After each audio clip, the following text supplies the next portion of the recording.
what I'd like to do today is share with you some of the tips and tricks that I have learned thus far of keeping the pests in your house a little bit under control. When I say a little bit under control, quite frankly, especially if you live in the countryside and especially in the older Japanese house, even in a fully renovated house such as this.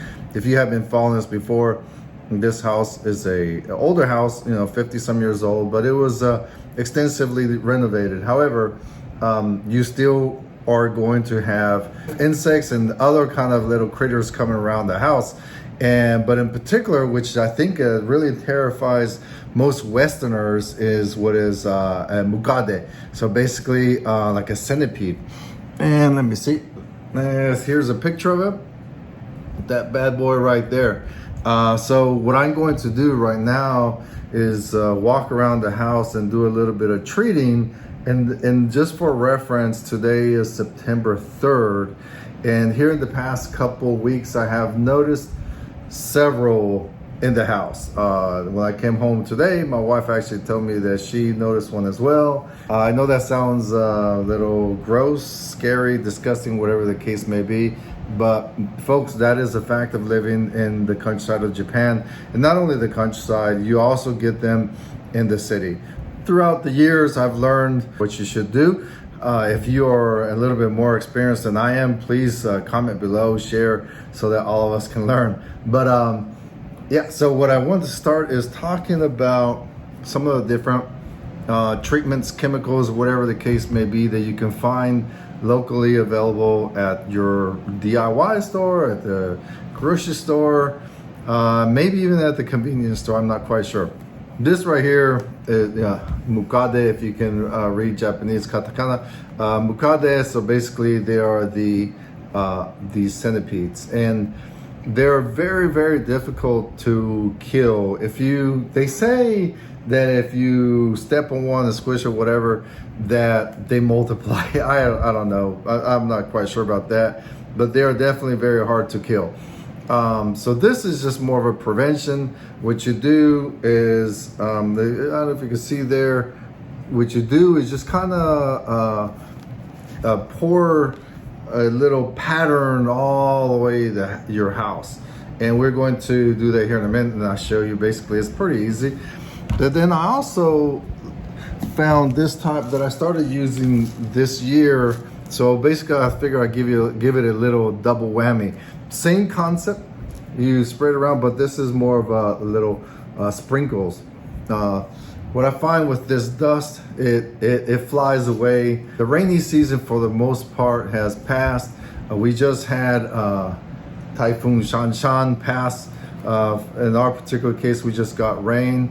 But I figure, to me, what I have kind of learned for the past few years is that I will spray early spring, and sometimes I wait a little too long.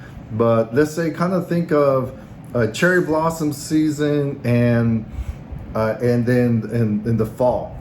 This normally when I go around the house and apply this around. And I have noticed that if I wait a little too long, they will start coming. And regardless, they're gonna come, folks. So again, this is just more of a prevention measure. And at first I was a little skeptical, but I do believe that it works quite well. And especially because, like, around the border of the house, I have seen some of the dead insects, to include the Mukade, around the house, and especially around where these little sprinkles are at. But again, you need to reapply it throughout the year. There's also different items that you can buy at the store. This is kind of more of a chemical spray. It fights against spiders and ants and all kinds of stuff like that. And actually last night, I ran for the closest can that we have, because actually, quite frankly, to tell you the truth, I have them scattered throughout the house, because once you see one, by the time you go, say if you have it in the kitchen, by the time you come back, it may be gone. So I have them strategically placed throughout the house, in the bathroom, in the living room, in the bedroom, and stuff like that. All right. So I happened to grab this one first, and I sprayed it, and then it was on my pillow, so I sprayed it on the pillow, and it was fighting for its life, but it still wasn't dying. But while I figured that it was over there struggling, fighting for its life, I remember that I had this type right here. But basically, as you can see right there, it's blue. Basically, it just freezes it to death, and this works really, really well. And in my opinion, so there's no chemicals or anything like that. So just apply it to it really good, and it will freeze to death. And then just grab a toilet paper and flush it down the toilet. Let's see. Let me go ahead and talk about another thing. Is mosquitoes. You are going to have mosquitoes throughout the house. One thing that I have used, I think, quite effectively is this type of insecticide right here. You see it's a red and blue can, and it kind of has a rooster right there. And don't go crazy inside the house. Just a little psst, and that's it. The insects, especially mosquitoes, they don't seem to like it. What I have been doing this year's more around the screens, because we like to open these windows for airflow, so they tend not to come inside the house. But let me go ahead and show you some other things in the house, and then I'm going to work on another preventive measure, is trying to keep them from coming in. Again, folks, so this house was thoroughly renovated. We moved in a year ago. If you have not followed our story before, please go back and you can see. So basically, it's an older house, old bones with double pane windows and all that stuff. So it's pretty airtight. However, not 100%. I'm going to show you here in a minute, because on our walls, many of the walls, exterior walls, are tsuchikabe. If you are not familiar with tsuchikabe, it's basically the mud plaster with bamboo. And then in our case here, we have shikui, the lime plaster. I will show you in a minute, but I was standing right there and I was at a perfect angle and I can see outside. So basically what's happening is a crack between the wood beam and the tsuchikabe, the mud plaster. I believe is due to the change of temperature. There's a teeny little crack, right? But it's definitely big enough for especially these Mukade, the centipedes and cockroaches and stuff, that spiders and stuff like that. So I'm going to go ahead and go around the house here in a minute too and apply some caulking. So those are some of the things that you need to look for as you walk around the house and trying to prevent some of these. I know it sounds like common sense, but most of us were probably not familiar with, especially this. I was not very familiar with this before I moved to Japan. But they're very easy to find. You just have to walk around a couple hours and you'll find it right away, don't worry. And it has pictures for you. All right, so let me go ahead and turn around the camera and show you a couple other little tips and tricks, and then hopefully you get something out of it. And again, if there's something that you know better, please let me know. As you can see right here on top of the refrigerator, I have a big stash of different, just kind of trying to find the best. But the ones I showed you are the ones that seem to work the best. Early this year, we also bought one of these bug zappers. So normally, like at night, if I noticed that, let's say if the door was open and people coming in and out, normally I'll turn it on at night. And this one, as you can see, there are some dead bugs right there. It works really well.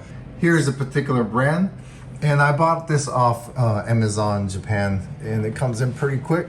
But sometimes I'm sitting over there, I turn off all the lights, and this is the only thing that stays on, and it makes a really loud zappy noise. So I know it definitely works. And I'm not sure if they're in the tray. Yeah, they're in the tray. You can see there's quite a few. So this definitely works. Let me go ahead and show you one other source that you may not realize. The drain, well, see right now is open. We normally try to keep it closed. They tend to come in through there. I'm not quite sure if they come in through there, but possibly. So kind of watch out for that. The sink, these sinks, I don't think so. I never really realized it, but definitely through there, because sometimes this is closed shut. My poor wife is the one that had the experience of having one crawl up her leg while she was taking a shower. And I was not home for that. And of course I heard about it when I got home. But here, let me go ahead and show you what I was talking about. Hopefully we can capture this with the camera.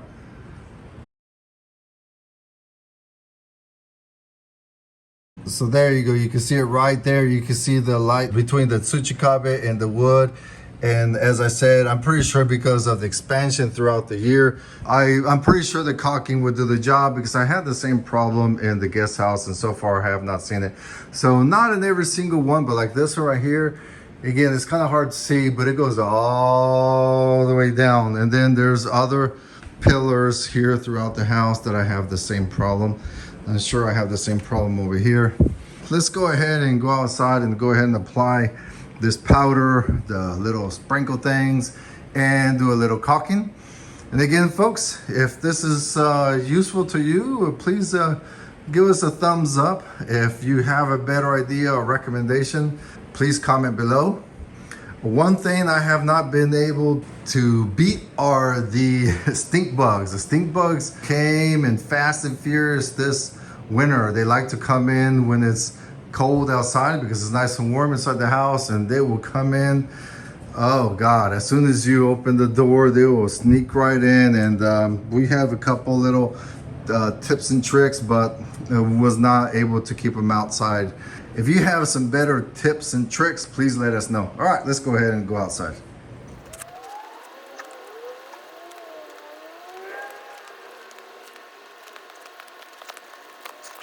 So what I like to do is the powder is put it top and bottom, because these little sprinkle things, they won't stay there. But I don't know if that makes a difference or not, but it does to me.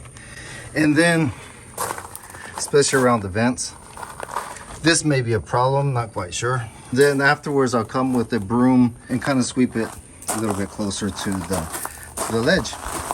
And then I'll do this all the way around the house.